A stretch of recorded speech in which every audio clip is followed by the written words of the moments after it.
Open When, a companion for life's twists and turns. Welcome to Bookshare Audio, where every idea opens a path to healing, and every reflection reveals a truth that helps us become whole. Life has a way of testing us, not only through pain, but through silence, through confusion, and through the quiet moments when no one seems to understand what we're carrying. There are times when we look around and realize that we've learned how to appear strong, but forgotten how to truly be okay. What we explore here is not simply a set of lessons. It's a mirror held up to the human condition. It's an invitation to slow down, to understand, and to rebuild. In a world where everything pushes us to move faster, compare harder, and care less, the real challenge is not just survival, but remaining connected to others, to purpose, and to ourselves. The deepest message we must learn is that healing does not arrive when life becomes easy. It begins when we stop running from our own emotions and start listening to them as teachers. We all face moments when we feel unseen, when friends drift away, when comparison eats away at self-worth, or when our thoughts become our own worst enemy. But every emotion we fear, every moment we try to avoid carries a message. Each one is a small note from life saying, "There's something here for you to understand before you move forward."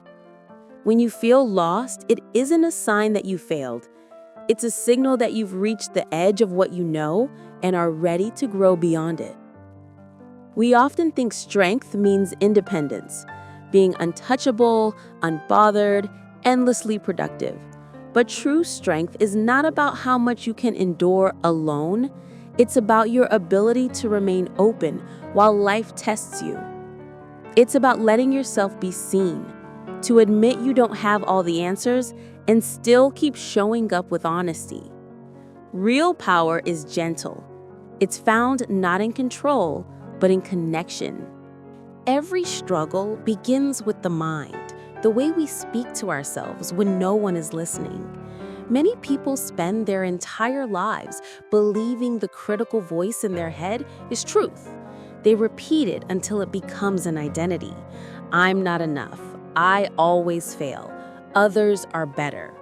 These words become a quiet prison built from thought. But freedom starts the moment you realize that the voice in your head is not the essence of who you are. It's only a collection of habits, fears, and memories. Once you see that, you can begin to rewrite the script. The first step to change is awareness, noticing the invisible pattern before it runs your life. When you catch yourself comparing your life to others, pause and ask, what am I really looking for? Most of the time, comparison is not about jealousy. It's about longing, a reminder that there's something you wish to nurture within yourself. When you turn envy into curiosity, you begin to grow. You stop resenting what others have and start learning what's possible for you. But comparison is not the only thief of peace. Silence can be too. Many of us have friendships or relationships that no longer feel safe, but are hard to let go of. We cling because we think losing people means losing parts of ourselves. But love and belonging are not meant to demand self-erasure. You are not meant to shrink so that others can feel tall beside you. If a connection constantly asks you to betray your own needs to maintain it, that isn't love, it's performance. Healthy connection doesn't come from people who never hurt you, but from people who can take responsibility when they do.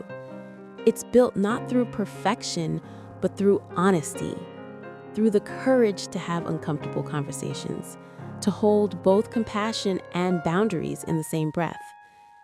The hardest truth we face is that not everyone who comes into our life is meant to stay. Some are lessons, some are mirrors, and some are simply chapters that prepare us for the story ahead. One of the most painful illusions we carry is the idea that we must always say yes to be good. We say yes because we fear disappointing others, or because we confuse kindness with compliance. But every unnecessary yes is a quiet betrayal of self. Every time you silence your voice for peace, you teach others that your boundaries are optional. And over time, you start to believe it too. Saying no is not selfish, it's sacred. It's the way we protect the parts of us that are still healing.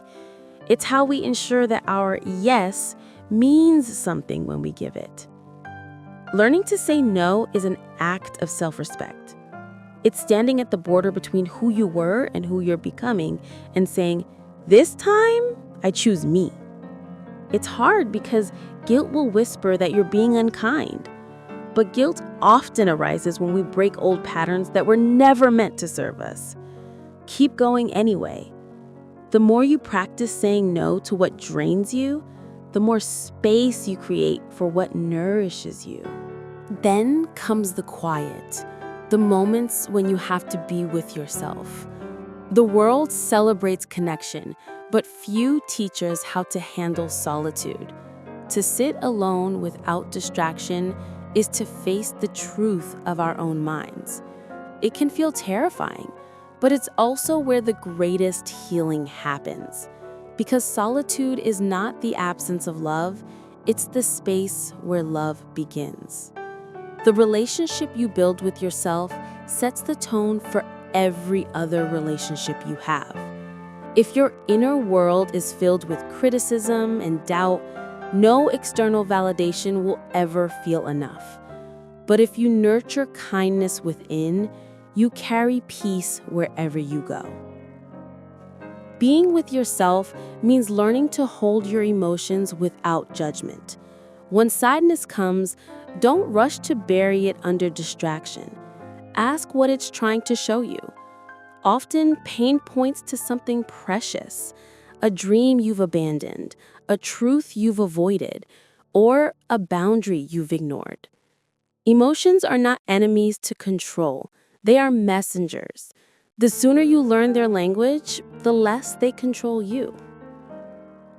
When you're overwhelmed, remember this. You are not weak for needing rest. You are not failing for feeling tired. Every system, physical, emotional, mental, requires renewal. The idea that constant productivity equals worth is a lie that robs us of presence. You do not have to earn your right to breathe, to pause, to recover. The most successful lives are not those filled with endless motion, but those that balance motion with meaning. In moments of confusion, when you don't know which path to take, the answer is rarely about perfection. It's about direction. You don't need to know every step ahead. You only need to be willing to take the next honest one. Mistakes are not signs of failure. They're feedback from life. Every wrong turn is information that refines your wisdom. Regret becomes your teacher when you stop using it as a weapon. Anger, too, is a teacher. It often masks deeper emotions like fear, grief, or shame. Instead of silencing it, try to understand what it's protecting. Beneath most anger is a boundary that's been crossed or a need that's been ignored. When you learn to channel anger into clarity, it transforms from destruction into power. It becomes the fire that fuels change instead of the flame that burns bridges. And then there's grief, the silent storm that every heart eventually faces.